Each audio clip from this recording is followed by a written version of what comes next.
Welcome to The Source, where we combine the headlines with in-depth conversations with the newsmakers themselves. Today on the program, fishermen deny any plans to sue the government. They said, no, we do not want to file a case against the government agencies. In fact, they are helping us in our livelihood. Making the petition for a writ of kalikasan on the brink of dismissal. They bastardized the lofty ideals of IBP when they use it as a battering ram to take down the Duterte administration. But a lawyers group says the fight isn't over. We understood and were very willing petitioners in the case. Demanding the government to protect the West Philippine Sea. Much has been said by this administration about the arbitral award, but I have not heard a single official of this administration make reference to the domestic laws that already provide for the protection of the West Philippine Sea. Live and exclusive, Solicitor General Jose Calida joins us in the program.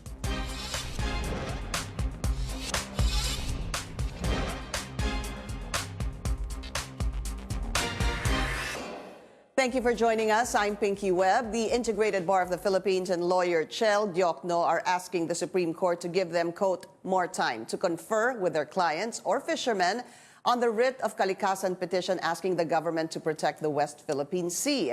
The lawyers' move comes after the Office of Solicitor General revealed that fishermen petitioners backed out and have agreed to dismiss the plea. Malacanang says Diokno and the IBP manipulated and influenced the fishermen, while the lawyers group questions the Office of the Solgen's move to contact the petitioners. Let's go straight to the source of the story, live and exclusive. Solicitor General Jose Calida. Sir, good to see you again. It's been a year? It's been a year, and I missed it. Welcome to the show, sir, but very timely because it was last July 9 when you sort of dropped a bombshell during that oral arguments before the Supreme Court, wherein you said you showed a video and you showed affidavits. I think they numbered about 22. I'm saying that the petitioners in this writ of kalikasan agreed to, well, dismiss the case because they weren't really fully informed. Some of them had to sign blank documents, etc., sir, Correct. on this writ. But before we go into the details of that, you said after that that both petitioners and respondents agreed to withdraw the case? We were invited by the Supreme Court into their conference room, and I cannot divulge all what was said there, but we were given up to Friday last week to file our joint motion. And what is that motion? Of course, to dismiss the case. But was there an agreement between the Office of the Solicitor General and the lawyers group, sir? Well, there was no any issue there, except do you want to continue or not? Wasn't it, what do you call that, sir, when the Supreme Court said that they were waiting for the next move from both camps to suggest to the court what to do? That is called the, I have it here. The end bank had given parties till Friday to file a motion in the premises. Moving in the premises? Yeah. Yeah, because of a supervening event, we are allowed to ask the court for any relief. And the relief was they should dismiss the case. But it was last Friday that the IBP and I believe lawyer Chel Diokno had said that they are asking the Supreme Court to give them more time to confer with the petitioners. Even if they'll ask for 1 year, they won't be able to convince the petitioners because they were duped. Into signing? Yes, into signing. Okay. Again, let's go back to that July 9 oral argument, sir. As I mentioned a while ago, it was a bit of a surprise for sure what happened. Sir, when did you find out about these petitioners, the fishermen, just to be very specific about it, that they were not aware of this, what they signed in this writ of kalikasan, that they were not aware that they were suing governments such as the BFAR, the Coast Guard, the Navy? The hearing was July 9. On July 8, we received their sinumpaang salaysay. And that's what we appended to our motion. Ano po yung laman ng kanilang sinumpaang salaysay? Some of them, sir. Well, I can quote some of them. Ito. For example, Roberto Asiado, he's the president of the Palawan Kalayaan Fisherfolk Association, and states here, and I quote, "Ako ang mismong kinausap ni Attorney Ann Chavez, she's the IBP stationed in Palawan, patungkol sa proteksyon sa lugar naming Pag-asa, Kalayaang Palawan, laban sa mga dayuhan gaya ng mga Intsik at Vietnamese na gumagamit ng cyanide at dinamita sa kanilang pangingisda. May inilatag siyang dokumento sa akin kung paano well, I don't know, kalikasan sa aming lugar para sa aming ikabubuti bilang mga mangingisda. Ang sabi ni Attorney Ann Chavez sa akin ay dokumentong ito ay isang petisyon laban sa mga dayuhan sa kanilang illegal na pangingisda, etc. Ipaniliwanag pa rin sa akin kung ano ang mga dokumento na ang layunin lamang ay ang pangalagaan ang karagatan. Malaki ang tiwala ko kay Attorney Ann Chavez. Pumayag ako na pumima dito kahit na hindi ko nabasa ang nilalaman ng petition. Okay? She signed that without really knowing. Parang Yes. lumalabas, Soljan, that they signed, ganito ho ba, that they signed the petition thinking that it was to protect them Yes. para mga isda sa West Philippine Yes. Sea. Pero ang sinasabi po nila, hindi nila alam na ito ay para kasuhan. Kasuhan yung Navy, BIPAR, Coast Guard, etc., DNR, pati DOJ, sinama nila. All right. You also showed a video, Soljan, during that oral argument of some of the fishermen. So just to put this all together, in spite of that affidavit, was also a video that you showed. Let's listen to a portion of that video. Pinabubulaanan talaga namin yan. Kasi unang-una, may mga tao silang ginamit na hindi naman namin din membro ng organisasyon na para maging makumpleto lang siguro yung ginagawa nila. Pero kasi kung kami ang tatanungin, hindi talaga namin papayagan, lalo na ako. Kasi yung mga tao ko, hindi ko naman yan pwede na sabihin na, oy, magagalit sila sa akin. Kasi mangingisda lang yan eh. Tapos maalala, di ba? Yun yung isang ano ko doon na talagang nalinlang din nila kami. Soljan, just to put context into that video, who was the woman listening to the three gentlemen That is Captain Angare, of? Philippine Navy. She's a lawyer for the Philippine Navy. She's also a lawyer. Okay. And then yung tatlo po ay mga mangingisda ng Palawan. Ng Palawan. Okay, Yes. 3 fishermen from Palawan. Yes. The question here, sir, is papaano ho ba nila nalaman the respondents, that they're actually respondents to the case, and what made them go see Captain Angare of the Philippine Navy? Paano ho sila nagkita? Paano sila nagkaalaman? Well, according to their statements and information that we received, they heard it in the news, actually, because they are staying in an island far from Palawan. It takes about 3 days for them to navigate it. So when they heard about it, they were surprised because that was not what what the IBP lawyer in Palawan told them. And so they asked their friends in the Navy, what shall we do with this? And I think they directed them to the office of Captain Angare. And that's the video that you have seen. So ang nangyari ho talaga, sila mismo from Pag-asa Island is what you're saying. They heard the news that they were respondents to this writ of kalikasan? Yes, and they filed a petition against Coast Guard, Philippine Navy, et al. And BFAR. Yes. Yeah, but sir, do you remember a time that their names were actually revealed during this writ of kalikasan? Because that's one of the questions. There are supposed to be, if I'm not mistaken, please correct me if I'm wrong, sir, 40 respondents to this case? I think To there this are, petition, rather. well, in the petition, I think there are about, Fisherman's petition. where is it? I think there are about 30 of them, more or less. 30 or, yeah. Wait. We'll try to get information. Here, there are 37 named petitioners from the Palawan Fisher Folk Association, but only 24 of them signed the verification of the petition. 13 did not.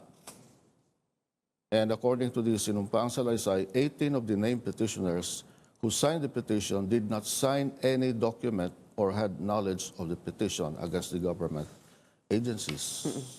So, Yun yung sinasabi natin in summary, sir. Some did not know that they were filing a case against government. Some were saying they were not fully informed of what they were signing. Yes. And were there some that even said that they signed blank papers? Meron Yes. ho bang ganon? correct. All right. There is, of course, a reply to that by Attorney Chel Diokno. Let's put that up on the screen because there's a picture supposed to be, and of course, his reply on this. Na, paano naman daw sila magpapa-assign ng black document? Because when you actually see that photo, sir, it's Attorney Chel Diokno with some two possibly or three petitioners. Tapos nakaganyan po sila. Tapos meron pong text na nakasulat doon. But we'll show that after the break. We'll be taking a short break. We'll be right back. Okay.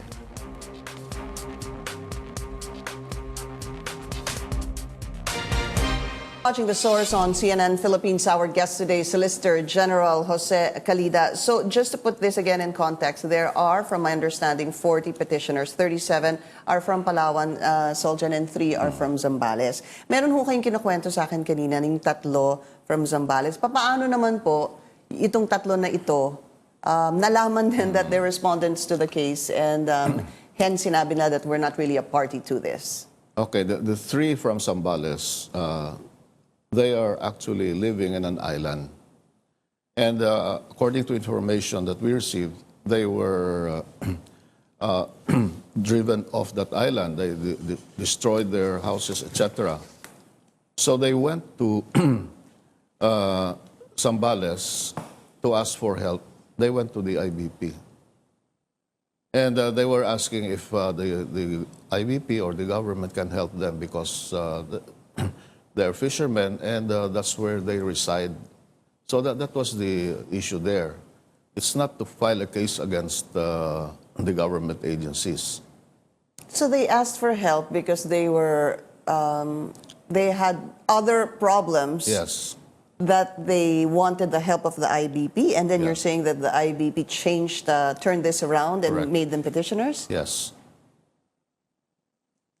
Who and how did they execute this affidavit, sir? Their affidavits, because I believe you showed about 22. Who's responsible for executing the affidavit? Well, I wasn't, I don't even know them personally, but we received their sinumpang salaysay. So most likely they had it. They wrote it in Zambales and they went to a notary public. And syempre iba naman po yung 37, hindi naman 37 because you have 22, and some of them from Palawan. Obviously, these are two different Yes. groups. So, because they felt what, sir? How would you explain? They felt wrong? Ganun ho ba? By the IBP? Well, they were deceived by the IBP lawyers. And obviously, that did not sit well with them. Kaya po sila Yes. And it did clarify. not sit well also with us and the Supreme Court. Soljan, if indeed, still so many questions, if it did not sit well with them, if there are supposed to be 40 petitioners, and you submitted 22 affidavits, then meron pong balance na 18? Pwede pa ho ba mag-prosper ang kaso because you have not reached those other supposed to be petitioners dito sa writ of kalikasan? Well, if you're referring to the Palawan Association, the president and vice president already said that whatever they say, the other members will support it. Hence, Parang lahat na ho yun. Yes. So you said this did not sit well with them and did not sit well with the Solgen, and this did not sit well with members of the Supreme Court.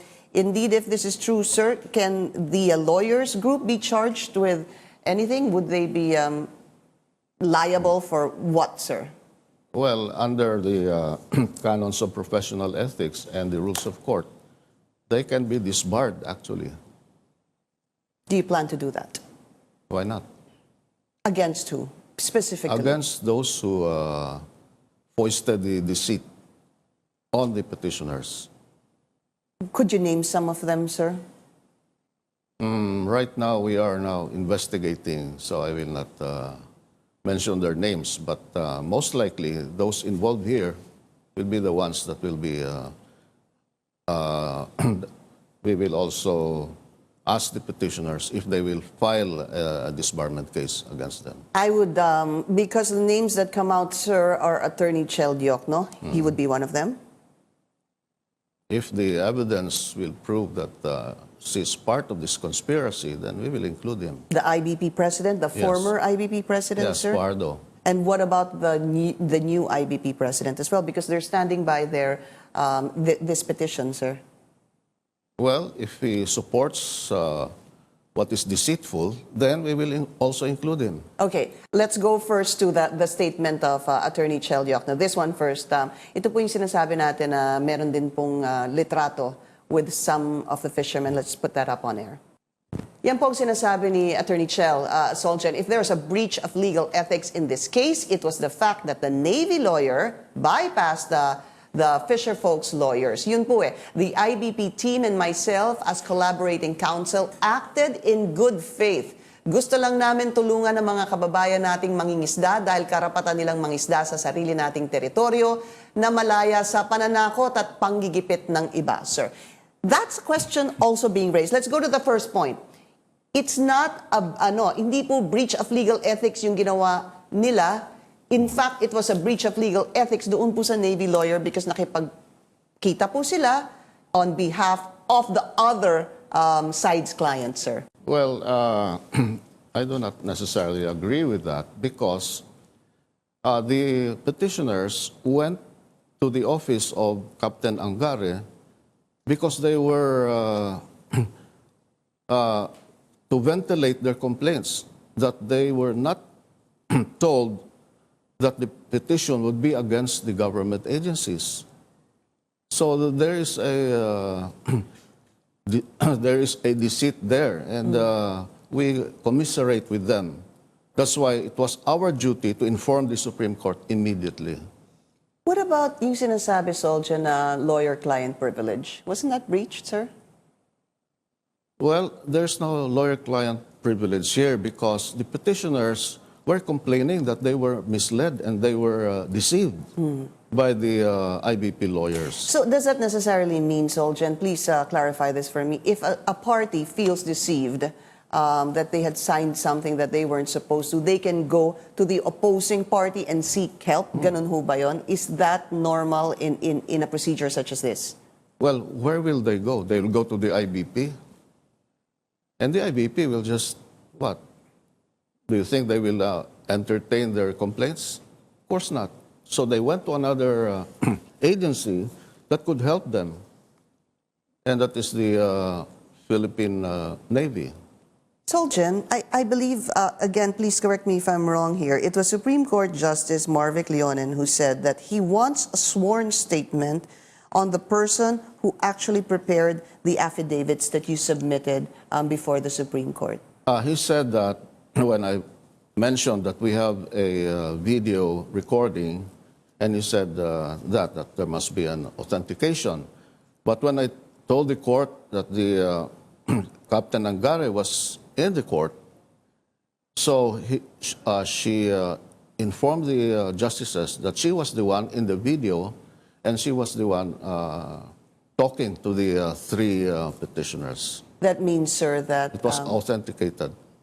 tapos na po yun Yes. on the authentication rather of that video, that one we're showing to you right now, which you also showed during the oral arguments before the Supreme Court. We'll be taking another short break. We'll be right back.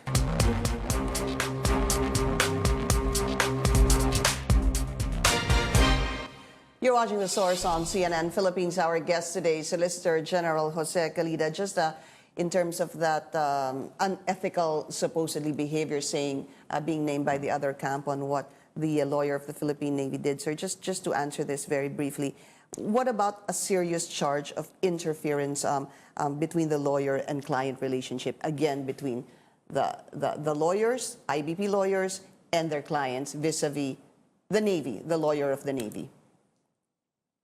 Serious charge of interference. I don't think that will... the Captain Angare did not pirate the clients of IBP. It was the petitioners who went to see her because they were already, they believe that the Navy is their friend. So they went to a friend, so to speak, not to a lawyer who will pirate the clients of IBP. So that's why the Captain Angare, if you notice, she was asking them questions. She was not dictating to them what they should do. Who took the video? Sir, this video, where was it taken from? And did the fishermen knew they were being videoed at that time? I believe so, because from the angle of the video, the one who took the the pictures must be inside the room, so they could have seen him. Because Yes. it doesn't look like it's a CCTV Yes. from on top. So you're telling us na habang nangyayari po ito, sinabihan yung mga fishermen, i-video namin kayo, gagawin namin to at posible namin itong ipalabas. Hindi ba because you need the consent of a person before a video was taken? Most likely. I wasn't there, but probably that was the situation there. Sir, if indeed it is true that the lawyers for the petitioners misrepresented the petitioners, you said that a possible disbarment case can be filed. Is there any other charge for misrepresenting a client? Well, it says here, a member of the bar may be removed or suspended from his office by the Supreme Court for any deceit, malpractice, or other gross misconduct in such office, or for corruptly or willful appearing as an attorney for a party in a case without authority to do so. They were not authorized to file a case against the government agencies. So this is it. Section 27, Rule 138, the Rules of Court. So what happens from here on, Soljan? What is the status now? So they filed, supposed to be a motion to confer with the fishermen, and I believe this will be until July 22, if I'm not mistaken, sir. That's what they said, but for us, we already submitted our manifestation to the court The manifestation to dismiss the case. the writ of Yes. kalikasan. All right. This is the statement, sir, from the IBP considering the new allegations. This is what they said. By the Office of the Solgen, the handling lawyers will request the Supreme Court for time to confer with the fishermen in Zambales and in Palawan so that they can appropriately act on the developments in the case. Just a reaction on that, sir. Well, I believe he's now the new IBP president. The problem with IBP is that they have politicized the integrated bar. So it should be integrated bar of the Philippines, not integrated bar of politicking. It's time that we should change that concept. And how do you change that concept? Well, we will file cases against those who are guilty of violating the canon of ethics. Soljan, could you explain to us this? If the other camp is saying that we're really just here to protect what is ours, to protect our fishermen, para malaya silang mangisda, hence the writ of kalikasan. And Yes. here you have the Soljan going against this writ of kalikasan, which is supposed to be, parang the idea is to protect our fishermen.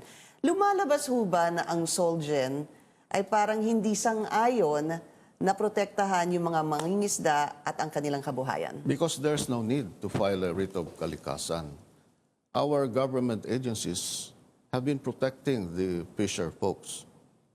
So you know what? The the case was filed not because of writ of kalikasan, really, but the IBP lawyers wanted the Supreme Court.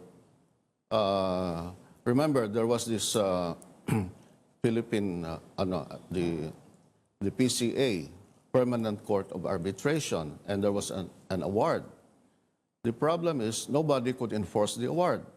So they are using this writ of kalikasan to ask the Supreme Court to enforce the arbitral award, which is not, that is not what it should be. That's why we are opposing it, because there was no need, actually. What do you say to those who are saying that, the government is not doing enough to protect what is ours, or the Hague ruling, for that matter, sir? You know, this is a matter of foreign relations. And under our laws and constitution, the chief architect of foreign policy is President Rodrigo Roa Duterte, and not any interloper who probably wants to be president. He should be president before he contests what the chief architect of foreign policy is doing. And I think you know who that person is. Is the government doing enough, sir, to protect our fishermen and what is ours in the West Philippine Sea? Yes. Yes. We in fact, attached to our answer what the government has been doing. Especially, sir, in our exclusive economic zone. Yes. All right. So, sir, we're going to see what the Supreme Court will have to respond in the event of this, the IBP wanting to confer with the fishermen, and possibly till July 22. So from here on, sir, this is a wait and see. Yes. Till the Supreme Court decides. Yes. Solicitor General Jose Calida, sir, maraming salamat po sa inyo. Thank you, Pinky. Thank you so much. And thank you for joining us here on The Source. I'm Pinky Webb. You're watching CNN Philippines.